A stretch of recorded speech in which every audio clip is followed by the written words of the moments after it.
partner. Good evening, वालेकुम अस्सलाम। तो आज हम लोग नया चैप्टर स्टार्ट करने वाले हैं बेटा, जिसका नाम है admission of a new partner. तो इस चैप्टर में जो बड़ा पार्ट था, जो बड़ा पोर्शन था एडजस्टमेंट ऑफ कैपिटल, उससे तो हटा दिया गया है। आज आपको कुछ बातें मैं समझाऊंगा जिससे आपको लगेगा कि चैप्टर बहुत ज़्यादा बड़ा बचा नहीं है। और उसमें भी अगर किसी ने पिछला चैप्टर पढ़ रखा है चेंज इन पीएसआर, तो रिवैल्यूएशन, पार्टनर्स कैपिटल और बैलेंस शीट ऑलरेडी आता है। तो अगर किसी को रिवैल्यूएशन, पार्टनर्स कैपिटल और बैलेंस शीट आ गया और कैपिटल एडजस्टमेंट एक्सक्लूड करके, मतलब आपको ये देखना है कि कैपिटल एडजस्टमेंट में आएगा ही नहीं, तो आपको इस चैप्टर में सिर्फ दो टॉपिक पढ़ने होंगे। न्यू प्रॉफिट शेयरिंग रेशियो पता करना होगा और एक गुडविल के जो ट्रीटमेंट है उससे रिलेटेड टॉपिक आपको देखना पड़ेगा। चलिए बेटा, तो हम लोग स्टार्ट करते हैं एडमिशन ऑफ अ पार्टनर। जो लोग लेट हैं उनका हम कुछ कर नहीं सकते, तो मैं आपको थोड़ा सा इसके बारे में थोड़ा बेसिक बातें आपको आज बताने की कोशिश करता हूँ एडमिशन ऑफ अ पार्टनर के बारे में। ठीक है जी, हाँ जी सर, बताइए। देखिए बेटा, एडमिशन ऑफ अ पार्टनर में एडमिशन ऑफ अ पार्टनर साथ साथ में लिखते चलेंगे, ठीक है। एक minute. Admission of a partner,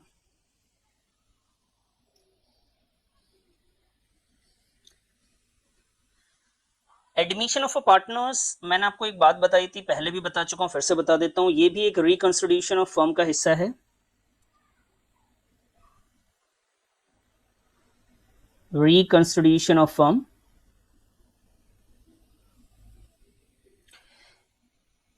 अब सवाल जो है कि सर ये रिकंस्टिट्यूशन ऑफ फर्म है क्या, इस बारे में मैंने आपको बताया भी है, फिर से मैं बता देता हूं कि रिकंस्टिट्यूशन ऑफ फर्म क्या होता है। बेटा, रिकंस्टिट्यूशन ऑफ फर्म जो था उसमें दो बातें होती थी। एक तो एग्रीमेंट में चेंज होना, एग्रीमेंट का चेंज होना, ठीक है बेटा, एग्रीमेंट का चेंज होना या प्रॉफिट शेयरिंग रेशियो में चेंज होने को हम लोग रिकंस्टिट्यूशन ऑफ फर्म कहते हैं। कैसे भाई? चेंज इन एग्रीमेंट यानी पार्टनरशिप डीड और चेंज इन पीएसआर। तो जब प्रॉफिट शेयरिंग रेशियो चेंज होगा, इसका मतलब एग्रीमेंट तो चेंज करना ही पड़ेगा। तो जब भी प्रॉफिट शेयरिंग रेशियो चेंज होता है या एग्रीमेंट चेंज होता है, उसे रिकंस्टिट्यूशन ऑफ फर्म कहते हैं। और उसका एक एग्जांपल है admission of a partner. Admission of a partners में आप जानना चाहेंगे कि भाई इसमें रेशियो कैसे चेंज हुआ सर। तो देखिए बेटा, एक एग्जांपल हम ले लेते हैं इसमें कि यहां पे मान लेते हैं कि हमारे पास दो पार्टनर्स थे, एक ए है और एक बी है। ये अपना जो बिजनेस कर रहे थे, उसमें जो बिजनेस में प्रॉफिट बांटते थे, ये 50% ये देते हैं भाई और 50% इनका होता है। इसमें सी को हमने एडमिट कर दिया as a new partner, C as a new partner. C एक नए पार्टनर के तौर पे बिजनेस में आ गया। अब सी आ गया तो सी को कुछ ना कुछ तो शेयर चाहिए ना प्रॉफिट में से। इसने बोला टोटल प्रॉफिट का 20% ऑफ प्रॉफिट, इसको टोटल प्रॉफिट का 20% चाहिए। तो अगर सी को टोटल प्रॉफिट का 20% चाहिए, तो बचा हुआ जो होगा वो कौन डिस्ट्रीब्यूट करेगा बेटा? वो ए और बी। तो पहले इनको 50-50 मिलता था, जितना भी प्रॉफिट होता टोटल का 50-50 मिल रहा था। इस बार टोटल का 50-50 नहीं मिल रहा है इनको। इनको इस बार कैसे मिल रहा है बेटा? तो इस बार इनको जो मिल रहा है वो बचे हुए का 50-50 मिल रहा है। तो रेशियो में चेंज है। पहले दो पार्टनर्स प्रॉफिट डिस्ट्रीब्यूट करते थे, अब तीन पार्टनर्स बिजनेस के प्रॉफिट को डिस्ट्रीब्यूट करेंगे। यहां तक बात आपको समझ में आ गई कि रिकंस्टिट्यूशन ऑफ फर्म का पार्ट है ये एडमिशन ऑफ अ पार्टनर। अब आगे आते हैं। देखिए, किसी भी एडमिशन ऑफ अ पार्टनर्स के लिए कुछ पॉइंट्स मैं आपको बता दे रहा हूं थ्योरेटिकल, जो कि एग्जामिनेशन पॉइंट ऑफ व्यू से बहुत इंपॉर्टेंट है और चैप्टर के कॉन्सेप्ट के लिए भी बहुत इंपॉर्टेंट है। तो साथ साथ में आप लिखते चलेंगे कौन कौन से पॉइंट्स हैं, मैं आपको बताता चलता हूं, ध्यान दीजिएगा।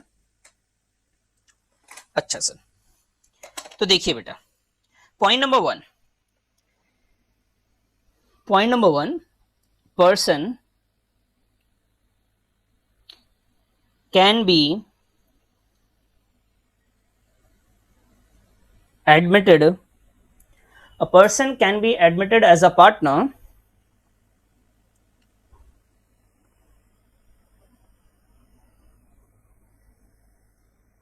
ठीक है जी। a person can be admitted as a partner if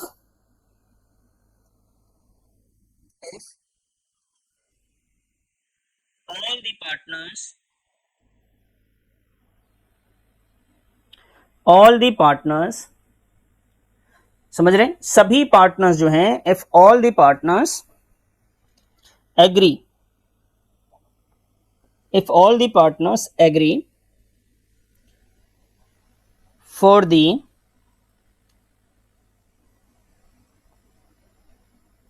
admission of a new partner, कि देखिए बेटा इसमें बात ये कही मैंने आपसे एक, कि आप इसमें किसी भी पार्टनर्स को आप एडमिट कर सकते हैं, किसी भी बंदे को आप एडमिट करना चाहें कर लीजिए, लेकिन ये तभी एडमिट होगा जब सभी के सभी पार्टनर्स एग्री होंगे, एडमिशन को लेके सभी पार्टनर्स का कंसेंट होगा। अगर एक पार्टनर्स का भी कंसर्न नहीं है तो आप न्यू पार्टनर को एडमिट नहीं कर सकते। सर ये बात तो आपने फंडामेंटल ऑफ पार्टनरशिप में ही बताया था बेटा, ये बात वहां तो बताई थी, वो कैसे हमने बात करी, कैसे डिसाइड किया कि ऐसा होगा, तो ये हमने डिसाइड नहीं किया है, ये किया गया है एज पर दी पार्टनरशिप एक्ट, पार्टनरशिप एक्ट 1932, और अगर हम इसकी सेक्शन की बात करें तो सेक्शन 31, ध्यान दीजिए। ओके सर, तो बेटा पर्सन कैन बी एडमिटेड, किसी भी बंदे को आप एडमिट कर सकते हैं एज अ न्यू पार्टनर। कब कर सकते हैं? जब सभी partner, if all the partners agree, सभी पार्टनर्स एग्री हो कि नया पार्टनर को एडमिट किया जाए, सभी अगर पार्टनर्स एडमिट हैं, एग्री कर रहे हैं, तभी आप उसे एडमिट कर सकते हैं as per the partnership act, as per the partnership act section 31। चलिए ये हो गया जी पॉइंट नंबर 1। चलिए सर अब आगे आए पॉइंट नंबर 2 पे आ जाते हैं सर। आइए बेटा पॉइंट नंबर 2 देख लें जरा। पॉइंट नंबर 2 से जो बातें रिलेटेड है वो ध्यान दीजिएगा कि न्यू पार्टनर जो भी होगा, जो भी न्यू पार्टनर आपका आ रहा है, ठीक है बेटा, हाँ जी, जो भी न्यू पार्टनर्स आपका आ रहा है, न्यू पार्टनर्स गेट्स फॉलोइंग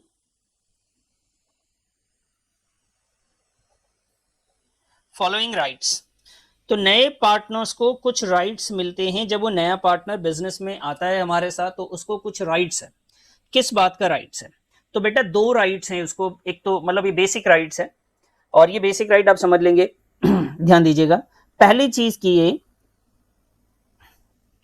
कि इसको जो है राइट मिलेगा, किस बात का भाई? राइट टू शेयर, दिख रहे हैं? हाँ जी sir, right to share profits, ठीक है, इन फ्यूचर। कि जो भी नया पार्टनर्स आएगा उसके कुछ हक है, क्या है भाई? उसको पहले तो प्रॉफिट में उसको हिस्सेदारी मिलेगी ही मिलेगी। दूसरा, उसको राइट टू शेयर, साथ साथ में लिखिएगा बेटा, इसको छोड़ना नहीं है आपने, ऐसे नहीं कि आप सोच रहे हैं कि बस सुनते जाएंगे हम, इसको साथ साथ में लिखते चलेंगे भाई। ओके, तो right to share in the assets of the firm. बेटा ये 2 राइट्स हैं, पहला है कि उसको प्रॉफिट में शेयर मिलना चाहिए, और दूसरा राइट है उसको शेयर इन द एसेट्स। तो सर कोई भी नया पार्टनर जब आएगा तो उसे प्रॉफिट में ही शेयर मिलेगा, क्या वो लॉस में शेयर नहीं लेगा? बेटा देखो, जब प्रॉफिट की बात हुई है तो इसका मतलब लॉस भी आपका इंक्लूड है। आप अगर प्रॉफिट में शेयर लेते हैं तो आपको लॉसेस में भी आपकी हिस्सेदारी होगी। आप एसेट्स में आपको राइट दिया गया कि अब भाई आप में एसेट्स का आपका हक हो जाता है, ये एसेट्स आपके हो जाते हैं। तो अगर एसेट्स आपके हो रहे हैं सर, तो इसका मतलब लायबिलिटी भी आपके हिस्से की है, समझ गए? तो ये 2 बातें, पहली बात कोई भी पार्टनर आएगा तो सभी पार्टनर का कंसेंट होना चाहिए। दूसरी चीज, उसके कितने राइट्स मिलते हैं? जब भी कोई न्यू पार्टनर आता है तो मिनिमम 2 राइट्स तो है ही उसके, एक प्रॉफिट शेयर करने का और एक जो है वो एसेट से रिलेटेड है। अच्छा सर, तीसरी बात जो आपको समझनी है,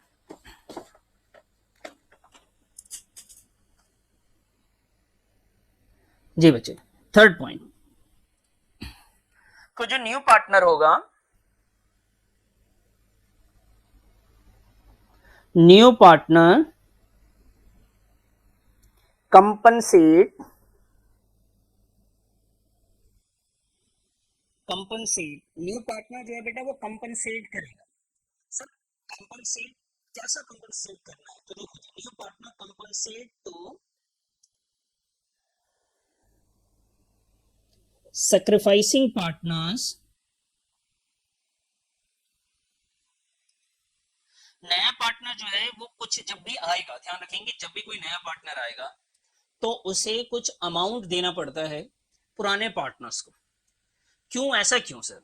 क्योंकि बेटा जब दो पार्टनर्स थे, उन अपना जो दो पार्टनर जो अपना प्रॉफिट बांट रहे थे वो किसी भी तरीके से कर रहे थे, लेकिन जब टोटल प्रॉफिट था वो दो लोगों में बंटता था।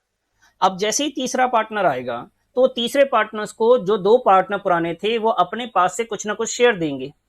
तो उनकी शर्त ये होती है कि जब हम अपने प्रॉफिट का भागीदार आपको बना रहे हैं तो आप हमारे लिए कुछ दीजिए, आप हमें कुछ कंपनसेट कीजिए, क्योंकि आपकी वजह से हमारा प्रॉफिट जो है फ्यूचर में वो कम होने वाला है, उसके हिस्से में कम जाने वाला है, उसका शेयर कम हो जाएगा। तो उन्होंने बोला कि new partners compensate to sacrificing partners. कैसे भाई, कैसे सैक्रिफाइसिंग पार्टनर्स को कंपनसेट करेगा, तो ध्यान दीजिएगा कि new partners pays premium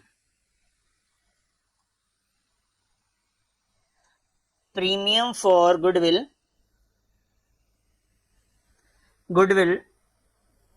to sacrificing partners को ये कंपनसेट करेंगे। भाई लगता है वीडियो रुक गई है, चलिए ध्यान दीजिएगा कि जो न्यू पार्टनर है बेटा वो क्या करेंगे, न्यू पार्टनर्स करेंगे कंपनसेट। अच्छा सर, न्यू पार्टनर करेंगे कंपनसेट, समझ में आ गई बात सर जी। तो न्यू पार्टनर जो कंपनसेट करेंगे वो कैसे करेंगे भाई, वो क्या करेंगे कि वो जो सैक्रिफाइसिंग पार्टनर्स हैं, जो पहले से सैक्रिफाइसिंग पार्टनर्स हैं, उनको कुछ पेमेंट्स करेंगे। वो पेमेंट क्या होगा, प्रीमियम फॉर गुडविल होगा। सर ये किस तरीके की पेमेंट है बेटा, ये उस तरह की पेमेंट है कि जब भी कोई नया पार्टनर आता है तो पुराने वाले ही बेचारे सैक्रिफाइस कर रहे होते हैं, पुराने वाले ही अपना प्रॉफिट जो है तीसरे पार्टनर्स के हिस्से में दे रहे होते हैं। कोई दोनों मिलके करते हैं या तीनों मिलके करे। जैसे एक एग्जांपल मैं आपके सामने यहाँ पे देना चाहता हूँ, ध्यान दीजिएगा कि मान लीजिए कि ये प्रॉफिट है इतना बड़ा और इसको दो पार्टनर्स पहले ए और बी 50-50 बांट लिया करते थे, ठीक है जी। अब ये प्रॉफिट जो है ए और बी ने पैसे लगाए थे, ए बी ने मेहनत करे थे, बराबर बराबर बांटा करते थे। अब क्या होगा कि प्रॉफिट तो यही है, जब बंटवारे की बात आई तो सी ने बोला कि भाई ऐसा करो मुझे भी इसमें से हिस्सा दे दो, और मुझे ऐसा करो आपने 20% मुझे दे दो। तो इसको मान लो हमने ये 20% इसको दे दिया सर, ये जो 20% है वो हमने किसको दे दिया, सी को दे दिया, ये हमने सी को दे दिया। तो बाकी बचा हुआ वो कौन बांट रहा है, वो ए के हिस्से में जाएगा और बी के हिस्से में जाएगा। तो ए और बी का कहना है कि आपकी वजह से हमारा प्रॉफिट कम हो गया, तो आप हमें कुछ पे कर दीजिए, हमें कंपनसेट कीजिए। और वो जो कंपनसेशन पे किया जाएगा उसी को हम लोग कहते हैं बेटा प्रीमियम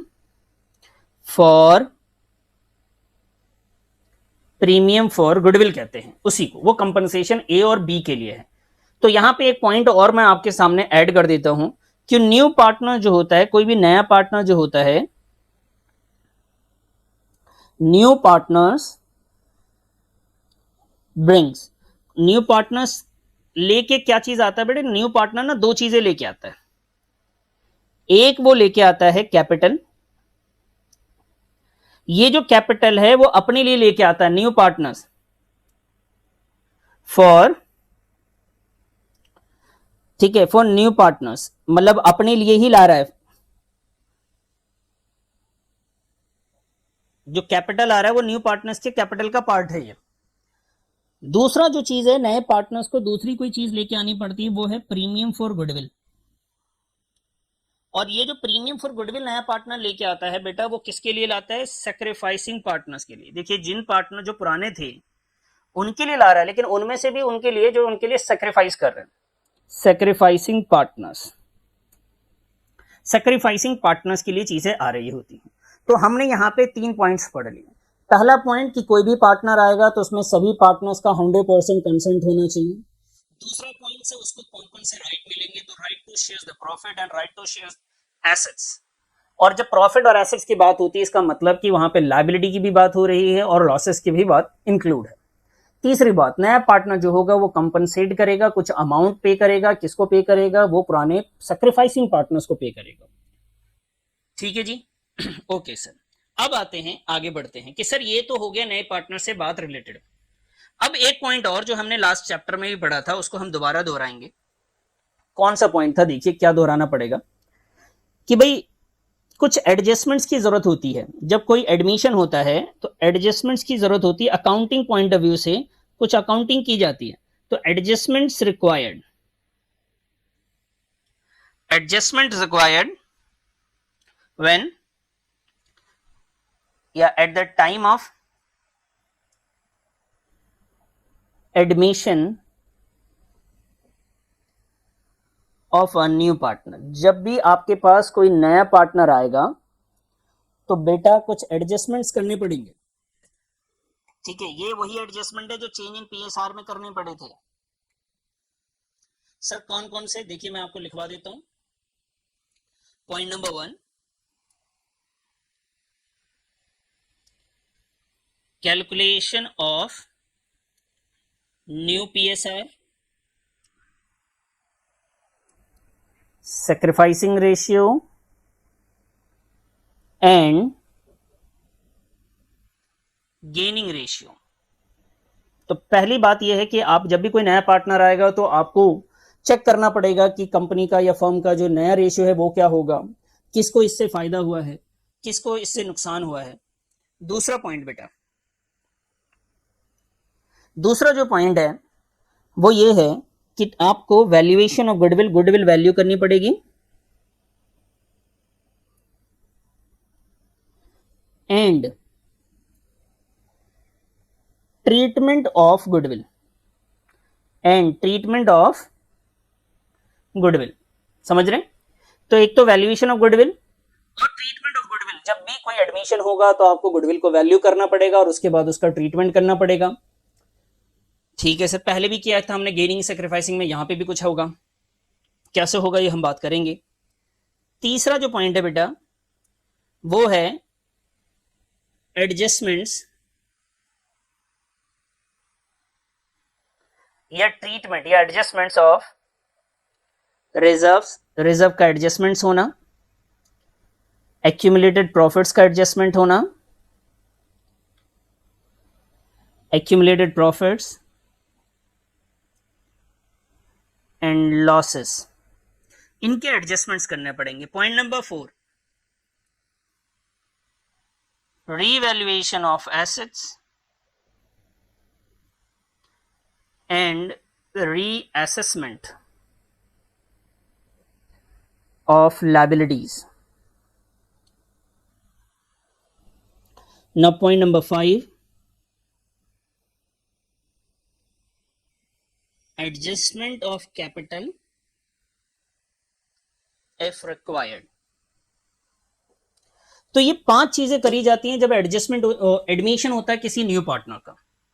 अब इत्तेफाक से ये हुआ है कि जब थियोरेटिकल पॉइंट आपके पास आएगा, एग्जाम में आएगा कि भाई write down the adjustment of adjustments eight the time of admission of a partner, जब ऐसे कोई सवाल आएंगे तो आपको ये 5 पॉइंट लिखने हैं। और हमारे सिलेबस में से वो इसमें से टॉपिक कभी नहीं आएगा कि एडजस्टमेंट ऑफ कैपिटल कैसे होगा। तो ये तो हमारे सिलेबस का पार्ट इस साल नहीं है, जो कि इस चैप्टर में अच्छा खासा टाइम लेता है एडजस्टमेंट ऑफ कैपिटल, तो ये बच जाता है।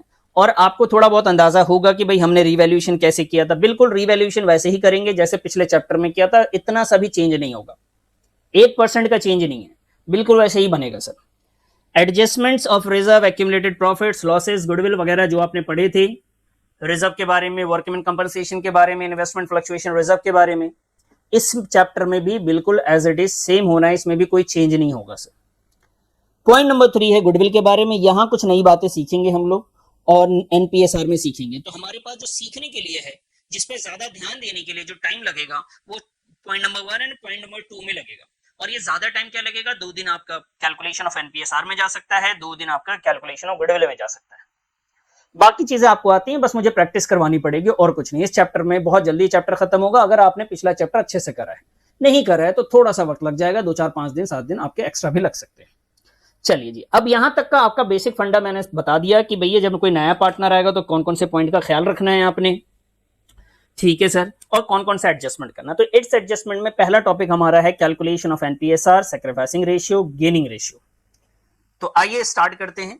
पहला टॉपिक हम लोग आज स्टार्ट करते हैं, calculation of new profit sharing ratio, sacrificing ratio and gaining ratio के बारे में जानते हैं बेटा।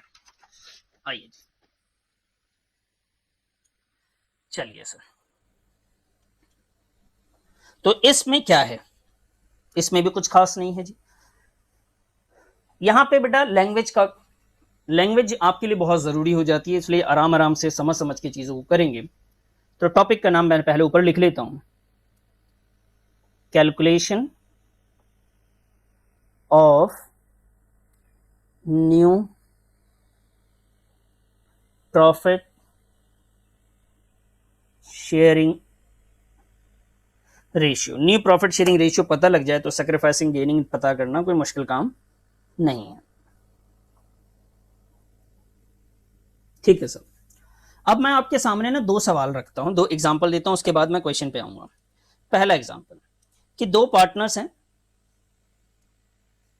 और वो अपना जितना भी प्रॉफिट होता है, मान लेते हैं 100% प्रॉफिट है, उसमें ए जो है और बी डिस्ट्रीब्यूट करते हैं जी 50-50% ये अपना बांटते हैं। आप इसे 1:1 भी कह सकते हैं। इन्होंने सी को एडमिट करा, सी एज अ न्यू पार्टनर, और इसने क्या बोला, 20% मैं शेयर लूंगा ऑफ प्रॉफिट्स। जो भी प्रॉफिट होगा उसमें कितना परसेंट ये शेयर लेने वाले हैं, 20%। बेटा ये 20% जब भी ये लेगा टोटल में से, तो ऑब्वियस सी बात किसी ए का या बी का कोई ना कोई तो इसमें से अपने हिस्से में से देगा। अगर वो बोलेंगे कि नहीं जी हम अगर 100% जो भी कमाते थे वो अभी भी हम बराबर बांटेंगे, उसके बाद जो बचेगा 20 ले लें, ये तो पॉसिबल नहीं है।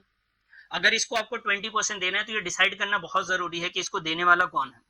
ए अपने पास से 20% देने वाला है, या बी अपने हिस्से का 20% देने वाला है, या टोटल का 20% भी देगा, तो कौन कितना लेगा। एक सवाल ये हो गया।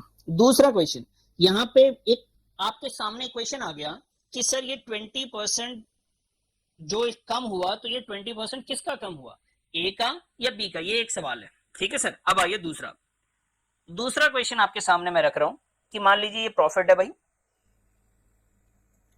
और ये दोनों अपने प्रॉफिट को 50-50 डिस्ट्रीब्यूट करते थे, ठीक है सर। इन्होंने सी को एडमिट कर दिया, सी को बोला भाई 20%, इसने बोला 20% प्रॉफिट में से शेयर लेगा, वही ये 20% share of profits, same language यहां पे भी है। लेकिन बात ये हुई कि इन्होंने ये डिसाइड किया कि ये 20% देगा कौन अपने पास अपने हिस्से को कम करना चाहेगा। भाई कोई किसी ना किसी को तो देना पड़ेगा ना, अपना 20% छोड़ना पड़ेगा, तभी तो सी को मिलेगा ना सर। तो इसमें ए ने डिसाइड करा कि जी मैं दे दूंगा अपने पास से। ए ने ये डिसाइड करा कि मैं अपने जो भी 20% है मैं कम कर लेता हूं, मैं 30 ले लूंगा, 20 ये ले लेंगे भाई। ऐसा भी पॉसिबल है कि बी ने ये बोला हो, ये भी हो सकता है दोनों ने मिलके देना चाहा है। तो एक क्वेश्चन ये है जहां पे बिल्कुल क्लियर मेंशन है कि सी को, नए पार्टनर्स को कौन दे रहा है अपना पार्ट, कौन अपने में से हिस्सा दे रहा है। और एक पार्ट वो है जिसमें ये मेंशन नहीं किया गया कि सी को ए देगा या बी देगा। तो आपके पास एग्जाम में सिर्फ 2 ही तरीके के क्वेश्चन होते हैं, ठीक है सर।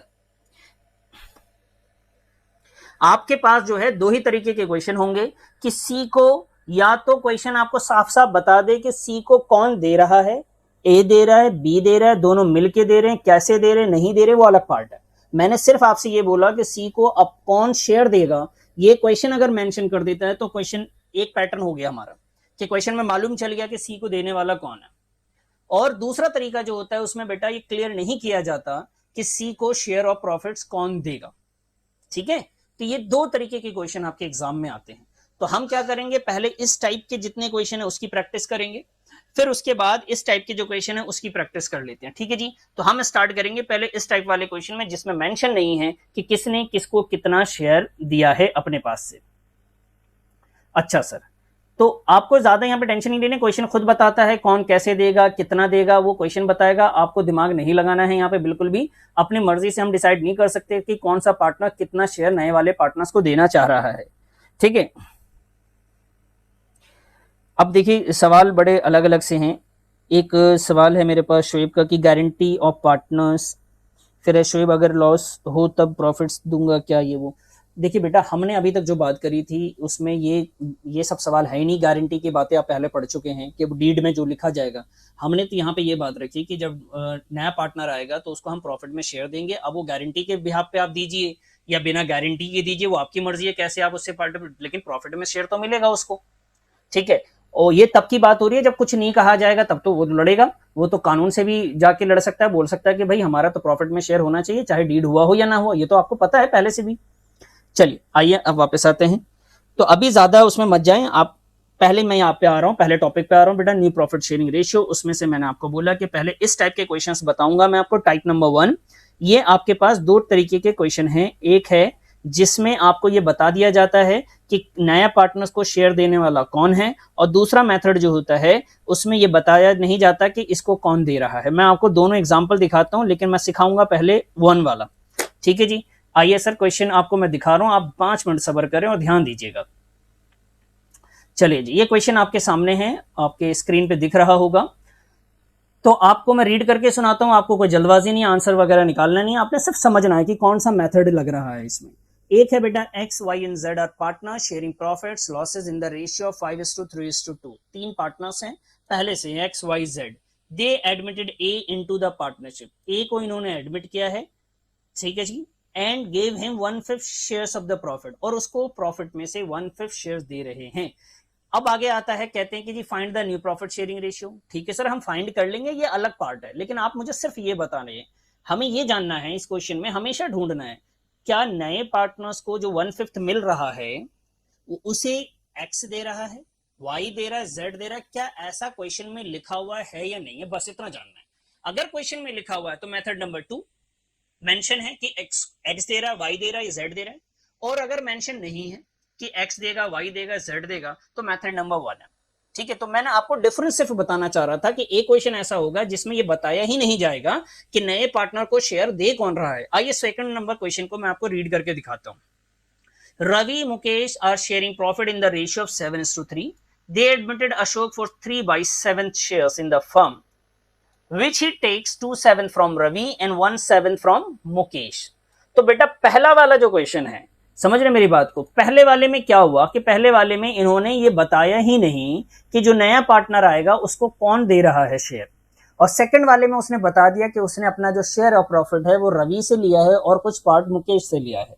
तो आप मुझे बस ये बता दें कि क्वेश्चन नंबर 1 ये पहले वाली कैटेगरी में आता है, ये क्वेश्चन नंबर 1 सेकंड वाली कैटेगरी में आता है। क्वेश्चन नंबर 1 के बारे में बात कर रहा हूं मैं कि क्वेश्चन नंबर 1 कौन सी कैटेगरी में इनमें से आएगा, जिसमें मेंशन है कि जो नया पार्टनर आया उसे शेयर देने वाला कौन है, या नहीं मेंशन है, उसमें क्या है।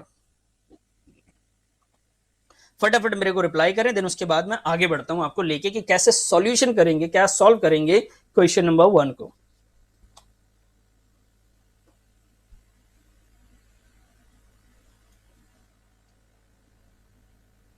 थैंक यू जी, बहुत सारे बच्चों ने रिप्लाई करा कि भाई मेथड 1 में आएगा।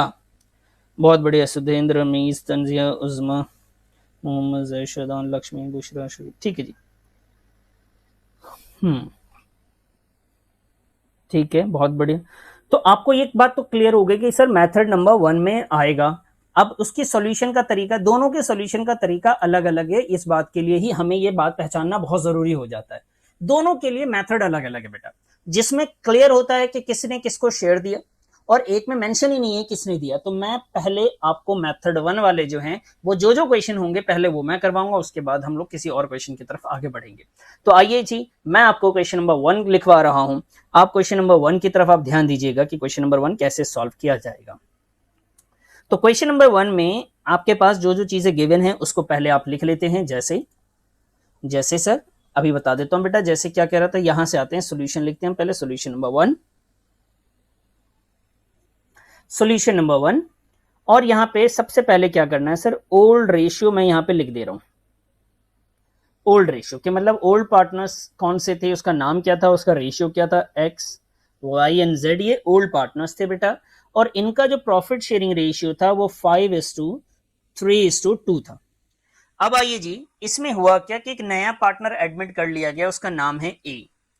तो ए का जो न्यू शेयर है वो भी आपको यहां पे लिख देना है कि ए का न्यू शेयर कितना है, वो है 1/5 शेयर ऑफ प्रॉफिट, 1/5 शेयर। अब आइए यहां से हमारा सोल्यूशन स्टार्ट है। तो मेरी बात को बिल्कुल गार्ड बांध लीजिए, दिमाग में बैठा लीजिए और कहीं कंफ्यूज नहीं होना है आपने। समझिए कि जब कभी ये क्लियर नहीं है कि 1/5 ये किससे लेगा, एक्स से, वाई से, जेड से, तो आप ऐसे क्वेश्चन की जो स्टार्टिंग है वो हमेशा आप करेंगे ऐसे कि टोटल प्रॉफिट को आप मान लेंगे, let the total share be 1। Total जो हमारा शेयर ऑफ प्रॉफिट है वो कितना है, 1 है। अगर 1 है, 1 रुपए हमने मान लिया टोटल शेयर को, तो 1 रुपए में से हम क्या करेंगे, सबसे पहले 1/5 इसको निकाल के दे देंगे बेटा। भाई जो नया पार्टनर आया उसे हमने 1/5 दे दिया। अब 1/5 में जो बचा हुआ शेयर है वो किसको बोलेंगे, वो बोलेंगे भाई आप सब लोग मिलकर बांट लीजिए आपस में। तो इसको हम लोग कहते हैं कि टोटल को ऐसी सिचुएशन में जब नए पार्टनर का पता नहीं कि किसने दिया, तो ऐसे का स्टार्ट आपको करना है, let the total share be 1, और उसको 1 में से 1/5 नए पार्टनर्स को दे देना है। आप बोलोगे भाई ये लो आपका शेयर 1/5 हमने अलग कर दिया, और जो बच जाएगा, जैसे यहां पे बच रहा है 4/5, तो ये हम दे देंगे एक्स को, वाई को और जेड को। तो यहां लिखा मैंने रिमेनिंग शेयर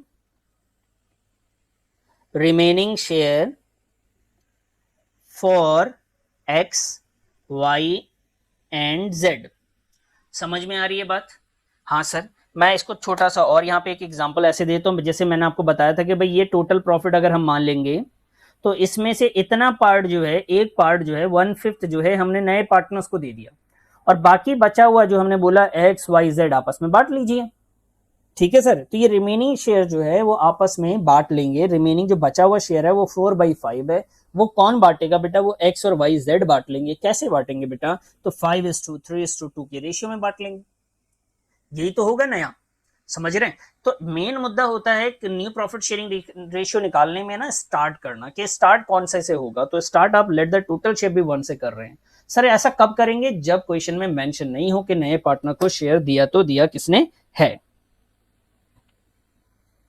चलिए जी, अब क्या करें, अब रिमेनिंग शेयर से न्यू शेयर बहुत आसानी से निकल जाता है। आप एक्स लिख लीजिए, यहां पे लिख लीजिएगा एक्स न्यू शेयर, और जो 4/5 है वो सारा का सारा एक्स को नहीं मिलेगा। ये 4/5 का जो पार्ट है पूरा का पूरा एक्स को नहीं मिला, कुछ पार्ट इसमें से। तो ये जो 4/5 है ये एक्स वाई जेड बांटेंगे, लेकिन कैसे भाई, 5/10 में बांटेंगे, ओल्ड रेशियो में। तो रिमेनिंग रेशियो को ओल्ड रेशियो में हमने करा। फिर आए जी वाइज न्यू शेयर पे। वाइज न्यू शेयर है सर 4/5 को, वाई ने कितना लिया बेटा, वाई ने लिया 3/10।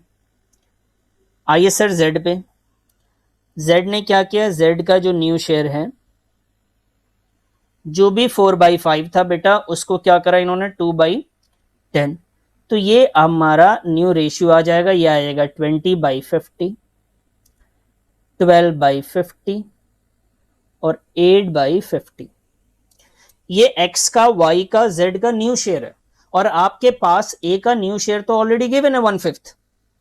अब क्या करना है सर, अब पता करना आपको new PSR, new profit sharing ratio. समझ रहे हैं सर, क्या पता करना है, न्यू प्रॉफिट शेयरिंग रेशियो। और ये न्यू प्रॉफिट शेयरिंग रेशियो कितना हो जाएगा, तो बेटा ये न्यू प्रॉफिट शेयरिंग रेशियो होगा, जैसे एक पार्टनर्स का कितना आया, 20/50 आया, एक का 12/50 आया, एक का 8/50 आया, और जो नया पार्टनर्स था उसका शेयर है 1/5। आपको बेस इक्वल करना होता है तभी न्यू रेशियो आप लिख सकते हैं। जब तक आप बेस इक्वल नहीं करेंगे न्यू रेशियो नहीं निकलेंगे। तो इसे 10 से मल्टीप्लाई करना पड़ेगा सर। तो अगर मैं इसको और में लिखना चाहूं तो रेशियो क्या बनता है, देखो 20, 12, 8 और 10। और अगर आप एग्जाम में लिखनाएंगे तो आप इसको जितना स्मॉलेस्ट फैक्टर में लिखेंगे उतना अच्छा है। तो 10, 6 कितना आएगा, ये 10, 6, 4 एंड 5। तो ये आपके आंसर्स हो जाते हैं। तो वापस से मैं आता हूं कि इसको कैसे करें बेटा। ये बात आपको समझ में आ गई। अब सवाल है कि सर ये तरीका था, लेकिन सर एक बात बताइए, हमें थोड़ा कंफ्यूजन ये है कि आपने 1 क्यों लिया, आपने 2 क्यों नहीं ले लिया, आपने 4 क्यों नहीं ले लिया, आप 100 क्यों नहीं ले लेते, आप 1000 क्यों नहीं ले रहे हैं, आप एक्स ले लीजिए, वाई ले लीजिए, कुछ भी ले सकते हैं सर, आपने ऐसा ही क्यों किया। तो देखिए एक सिंपल सी चीज है, आपने देखा होगा अगर मैंने ये 100 रुपीज लेके भी आप कर सकते हैं, कोई प्रॉब्लम नहीं है, ध्यान रखेंगे कि आपने 100 मान लिया, टोटल प्रॉफिट या टोटल शेयर जो है आपने 100 मान लिया, लेकिन आप सिंपल सा 1 में जो बहुत आसान सा चीज वो इसलिए हो जाता है क्योंकि जो शेयर्स जो आपके रेशियो होते हैं वो जनरली जो फैक्टर में होते हैं तो बहुत आसान होता है 1 में। दूसरी चीज, एक बात सोचो, अगर मुझे ये पता लग जाए कि 1 रुपए को हम कैसे बांटेंगे तो 1000 रुपए को बांटना आ जाएगा ना। अगर हमें पता है कि 1 रुपए में इनकी हिस्सेदारी क्या है तो फिर 1000 में, 10,000 में, 10 लाख में इनकी हिस्सेदारी क्या होगी ये पता नहीं चलेगा। समझ रहे हैं? तो इसलिए हम लोग लेट द टोटल शेयर भी 1 ले लेते हैं। आप एक्स भी ले सकते हैं, यहाँ पे 100 भी लिया जा सकता है, बहुत अलग अलग तरीके से किया जा सकता है, लेकिन कोई इसमें करने इतना टेंशन लेने की जरूरत नहीं है। उसमें स्टेप थोड़े से और बढ़ जाते हैं, फैक्टर आने के बाद डिवाइड वगैरह और ज्यादा करना पड़ता है। तो आप पहले यहाँ पे आइए, पहले सीख लीजिए, उसके बाद हम इसके पीछे जाएंगे कि सर इसको और तरीके से आप करवा देते तो ज्यादा बढ़िया था। अगर नहीं समझ में आएगा तब की बात कर रहा हूं मैं आपको। वापस आइए कि जिस क्वेश्चन में आपको ओल्ड रेशियो दिया हुआ, मैं समराइज कर रहा हूं, ध्यान दीजिए। जिस क्वेश्चन में ओल्ड रेशियो गिवन है, न्यू पार्टनर का शेयर गिवन है, ये दो बातें गिवन है, और हमें ये नहीं पता कि ए को शेयर देने वाला कौन है, एक्स दे रहा है, वाई दे रहा है या जेड दे रहा है, हमें नहीं मालूम। क्वेश्चन ने इसको क्लियर नहीं किया। तो बेटा ऐसे क्वेश्चन का जो स्टार्ट है आप कैसे करेंगे, ऐसे क्वेश्चन को जो है आप स्टार्टिंग से जो करेंगे वो ऐसे करेंगे, let the total share be 1 या let the total profit be 1। ठीक है, तो हमने इसको 1 मान लिया कि 1 रुपए अगर हमारा शेयर होता, पूरे कंपनी का जो प्रॉफिट है मान लीजिए 1 हो गया, तो उस 1 में 1/5 हमें देने का वादा किया है। किससे वादा किया है बेटा? 1 में से 1/5 हम दे देंगे नए पार्टनर्स को। तो अगर 1 है, मैं यहां पे आता हूं, लीजिए ये लीजिए, ध्यान दीजिएगा, मैं इसको और थोड़ा सा एक्सप्लेन कर सकता हूं। ये लीजिए, यहां पे हम मान लेते हैं कि भाई हमारे पास जो है ये एक चपाती है, थोड़ा सर्कल अच्छा नहीं बनेगा मेरा, लेकिन अब ध्यान दीजिएगा, समझा दूंगा बस। ये है, और इस चपाती के हमने 10 टुकड़े पहले कर रखे थे, ये 10 टुकड़े हमने कर लिए थे, गिन के बताना कितने टुकड़े हो गए। 1 2 3 4 5 6 7 8 है ना, और इसमें एक और हम खींच देंगे तो 9 और 10 भी आ जाएगा, बीच में एक और खींच दिया जाए। चलिए जी, हम ऐसे ले लेते हैं, तो 1 2 3 4 5 6 7 8 9 10, ये बराबर बराबर अगर करेंगे, बराबर बराबर होना चाहिए। ठीक है, तो ये मान लीजिए ये एक चपाती है, ये एक रोटी है, और इस रोटी में 3 बंदे बांट रहे हैं, एक एक्स है, एक वाई है और जेड है। एक रोटी के इन्होंने कितने हिस्से किए? 10। एक रोटी के कितने हिस्से कर दिया बेटा? 10 कर दिए, जिसमें एक्स ने कहा कि मुझे कितना चाहिए? 5, वाई ने कहा कि मुझे 3, और इसने कहा मुझे 2। तो हम इसीलिए इसको कहते हैं 5/10, 3/10 एंड 2/10। ठीक है जी, ये रोटी था, उसको हमने ऐसे कर दिया। तो अगर हम x की बात करें तो x के हिस्से में 5 आ रहा है, मतलब ये सारा पार्ट किसके हिस्से में आ गया भाई? ये तो x का पार्ट हो गया। अच्छा सर, y के हिस्से में 1 2 3, ये y का पार्ट हो गया, ये वाला y के हिस्से में चला गया, और z के हिस्से में ये दोनों चला गया। अब क्या हुआ कि ये 3 पार्टनर्स नहीं रहे, अब ये टोटल जो है इनके पास अब 4 पार्टनर्स हो गए, हिस्सा अभी भी वही है, ध्यान दीजिएगा। अब क्या हुआ कि ये रोटी तो उतना ही है, अब ये 4 पार्टनर हो गए, x y z और a। a ने बोला देख लो ऐसा है कि जो एक रोटी है, समझ रहे हैं, जो एक रोटी है वो उसका 1/5 मुझे चाहिए।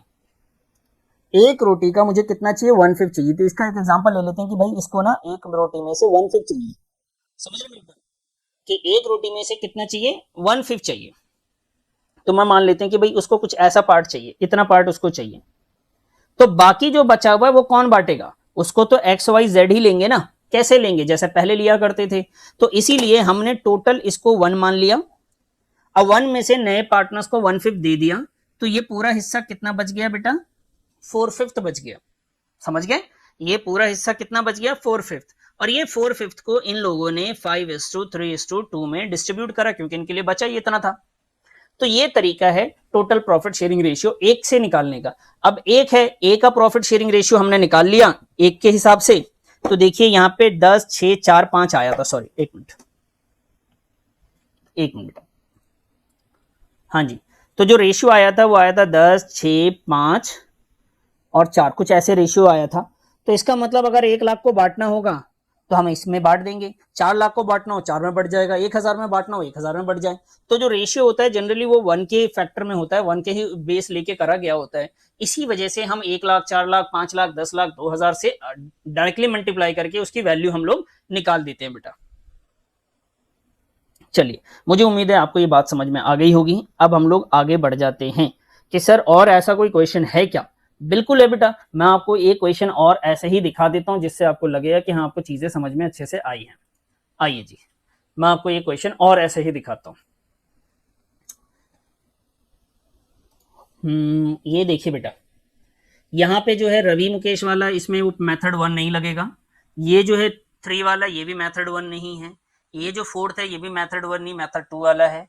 और ये जो है ये मेथड 1 वाला है, 5th वाला। तो पहले हम 5th कर लेते हैं क्योंकि एक जैसे 2 क्वेश्चन हो जाएंगे तो थोड़ा सा अच्छा भी रहेगा। तो आइए 5th में हम लोग देखते हैं कि क्वेश्चन क्या कहता है जी। आपको मैं पहले समझा देता हूं। यहां लिखा हुआ बेटा, भारती और आस्था और partner sharing profit in the ratio of 3:2। Bharti और आस्था जो है उस दो पार्टनर्स हैं, उनके जो प्रॉफिट शेयरिंग रेशियो है वो 3:2 है। They admitted Dinkar as a partner, उन्होंने दिनकर को एज अ पार्टनर एडमिट किया। कितने शेयर के लिए? 1/5 shares in the future profit. जो भी फ्यूचर में ये कमाएंगे उसका 1/5 इनको मिल जाएगा दिनकर को, ठीक है। अब यहां पे सॉरी, ये क्वेश्चन भी यहां पे लिखा हुआ है कि firm which he got equally from भारतीय आस्था। सॉरी बेटा, ये क्वेश्चन भी मेथड 1 में नहीं आ रहा। क्यों? क्योंकि इन्होंने बता दिया कि ये दोनों इक्वली डिस्ट्रीब्यूट करेंगे। यहां पे भी दोनों को बता दिया गया है। तो जनरली इसमें सारे क्वेश्चन जो है वो मेथड नंबर 2 के हिसाब से है, मेथड 1 के हिसाब से यहाँ पे क्वेश्चन नहीं है एक दो क्वेश्चन, लेकिन उसमें पार्ट कुछ और ही है। तो मैं आपके सामने लिख के देता हूँ आपको। चलिए, एक क्वेश्चन मैं आपको ना लिख के देता हूँ और आप मुझे करके दिखाइए और मुझे आंसर बताइएगा। ज्यादा नहीं, उसमें 2 मिनट आपको दूंगा। स्टेप वही फॉलो करेंगे जो मैंने आपको स्टेप दिखाया था। तो आइए मैं क्वेश्चन लिख दे रहा हूं कि भाई A, B and C are partners sharing profits and losses in the ratio of 5:3:2। A, B, C और पार्टनर्स हैं, इनका जो प्रॉफिट शेयरिंग रेशियो है बेटा 5:3:2 है। आगे लिखा हुआ इन्होंने कि दे एडमिटेड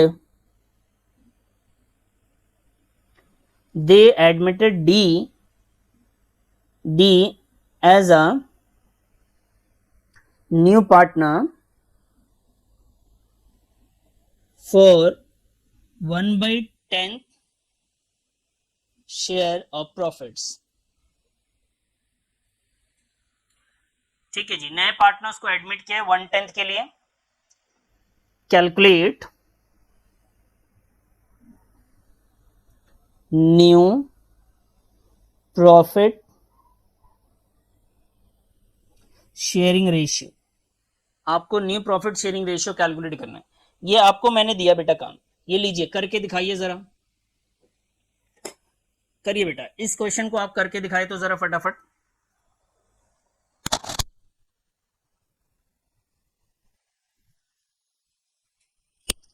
ज्यादा वक्त ना लगे बेटा, ध्यान रखिएगा, ज्यादा वक्त आपको नहीं लगाना है इसमें, फटाफट आप करेंगे। स्टेप पूरा फॉलो कीजिए, कोई प्रॉब्लम नहीं।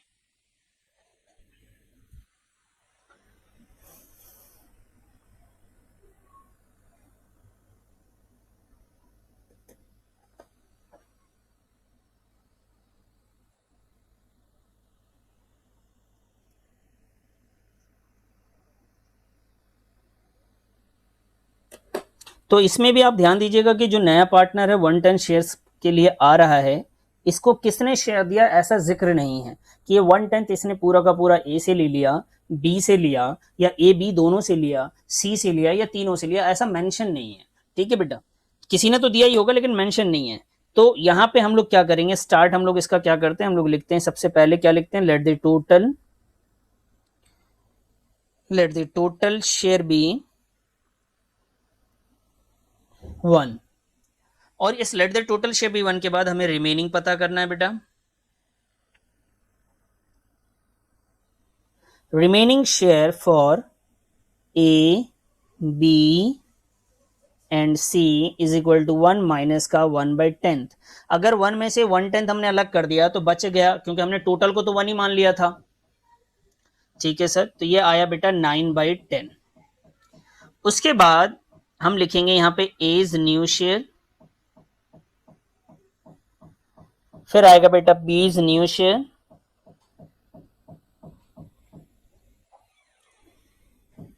फिर आए बच्चे सीज न्यू शेयर। ठीक है, 3 पार्टनर्स के आगे, तो ये 9/10, 9/10, 9/10, और इसे ओल्ड, ये तो 9/10 को ओल्ड रेशियो में बांट लिया, इसे कहते हैं जी 5/10, 3/10, 2/10, 45/100, 27/100, 18/100। अब इसको हम लोग यहां पे लिखेंगे new PSR, new profit sharing ratio. तो ये आया बेटा 45/100, और बेटा 27/100, 18/100, और जो नया पार्टनर है उसका भी लिखना है, वो है 1/10। तो ये बेस इक्वल नहीं हो रहा नए पार्टनर्स का, तो 10 से हमने मल्टीप्लाई करा और फिर इसका न्यू रेशियो लिख दिया बेटा। ठीक है, 45, 27, 18 और ये 10, तो ये इनका प्रॉफिट शेयरिंग रेशियो निकल गया। यहां पे आपको जो बात ध्यान रखनी होती है कि जो रिमेनिंग, जो न्यू रेशियो होता है, जब निकालते हैं न्यू शेयर आप निकाल रहे होते हैं, ध्यान दीजिएगा, तो ये जो 9/10 है बेटा, ये रिमेनिंग शेयर है। आपने कहां से लिया? रिमेनिंग शेयर लिया आपने, और रिमेनिंग को किससे मल्टीप्लाई कर रहे हैं आप? यहां पे कर रहे हैं ओल्ड से, ओल्ड से मल्टीप्लाई कर रहे हैं आप, ओल्ड शेयर से। ठीक है बेटा, कई बार ओल्ड शेयर के बाद ना फ्यूचर शेयर भी होता है। सर ये फ्यूचर शेयर क्या है? बेटा फ्यूचर शेयर मतलब कि इन्होंने ये सोच लिया कि जब हम इसको दे देंगे ना 1/10, तो उसके बाद ना आपस में हम इक्वल बांटेंगे, पहले की तरह नहीं बांटेंगे। तो जब इन्होंने डिसाइड कर लिया कि इसके देने के बाद हम इक्वल बांटेंगे, तो उसे फ्यूचर शेयर कहते हैं बेटा। समझे? मैं आपको एक एग्जांपल दिखा देता हूं, उसके लिए आपको समझ में आ जाएगा वो भी पॉइंट। लीजिए सर, जैसे हमने लिया यहां पे कि ये इनका टोटल एक प्रॉफिट है,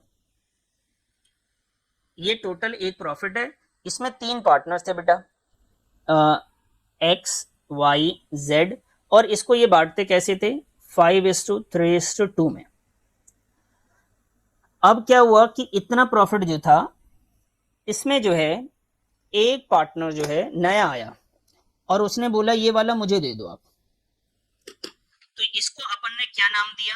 इसके आने के बाद, इसको नए पार्टनर्स को देने के बाद इस वाले हिस्से का हमने क्या नाम रखा बेटा? इसका नाम रखा रिमेनिंग।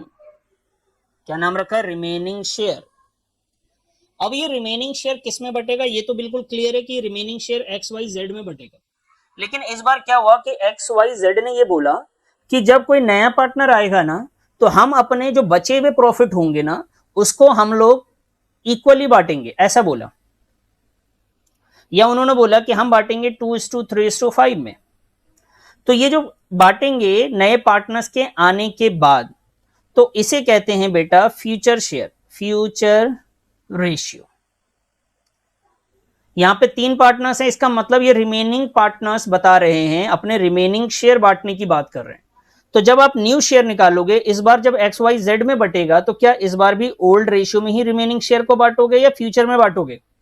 वापस से, पहले ये 3 थे, ऐसे बांटते थे, नया पार्टनर आया, उसने कब्जा कर लिया एक हिस्से पे, कहा जी ये तो मुझे दे दीजिए, बाकी जो बच जाए आप बांट लीजिए। तो बाकी जो बच जाएगा उसको अगर क्वेश्चन कहता है कुछ, तो ठीक है हम ऐसे बांट देंगे। ठीक है, वो कहेगा ऐसे बांटने के लिए तो हम ऐसे बांटेंगे, वो कहेगा ऐसे बांटने के लिए तो ऐसे बांटेंगे। तो ये बेटा ये वाला जो रेशियो था, ये कौन सा वाला रेशियो है? ये तो ओल्ड रेशियो था, लेकिन उन्होंने कुछ नया डिसाइड किया कि कैसे बांटना है, उसे क्या बोलेंगे अपन? Future ratio. तो जब न्यू शेयर हम लोग निकालते हैं, इसको लिख लीजिएगा कि जब न्यू शेयर किसी का निकालते हैं, तो रिमेनिंग जो भी शेयर होता है उसको मल्टीप्लाई करते हैं हम लोग किससे? ओल्ड शेयर से। अगर ओल्ड दे रखा है और कुछ नहीं बोला, वरना तो हम किससे कहेंगे, अगर उसने फ्यूचर शेयर दे रखा है, फ्यूचर रेशियो दे रखा है तो फ्यूचर रेशियो में करेंगे। ओल्ड रेशियो लिख लीजिए, सॉरी ओल्ड रेशियो। तो आप न्यू शेयर पता करने के लिए रिमेनिंग को ओल्ड में भी बांट सकते हैं और फ्यूचर में भी बांट सकते हैं। इसके ऊपर एक क्वेश्चन है, उसको मैं नेक्स्ट क्लास में डिस्कस कर लूंगा बेटा, इसके ऊपर आप ये नोट कर लीजिए, और इसके ऊपर मैं नेक्स्ट क्लास में डिस्कस करूंगा। समझ में आ गई बात? चलिए जी, अब जो है आपको जो बताऊं कि ये हो गया, इस चैप्टर में ज्यादा वक्त नहीं लगना चाहिए। तो इसकी जो नेक्स्ट क्लास है, जैसे कल अपनी कोई क्लास होती नहीं है, तो जब कल क्लास नहीं होगी तो कल ना एक क्लास ना रिकॉर्डेड मिलेगी आपको, और जिसने नहीं करा उसको तीसरी क्लास समझ में नहीं आएगी।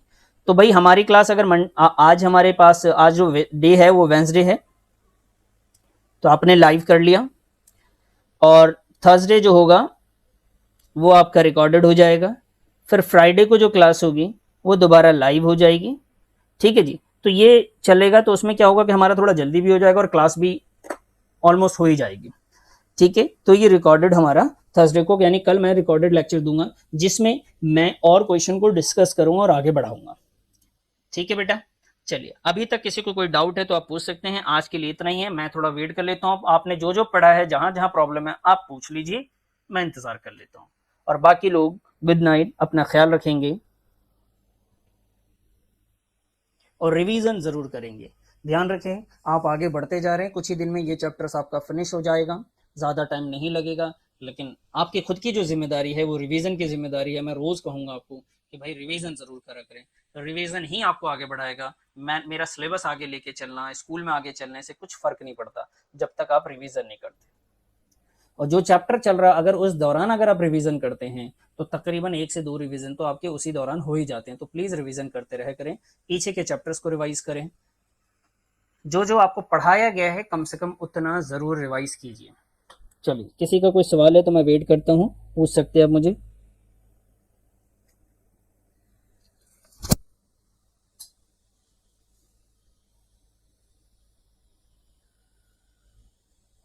जी,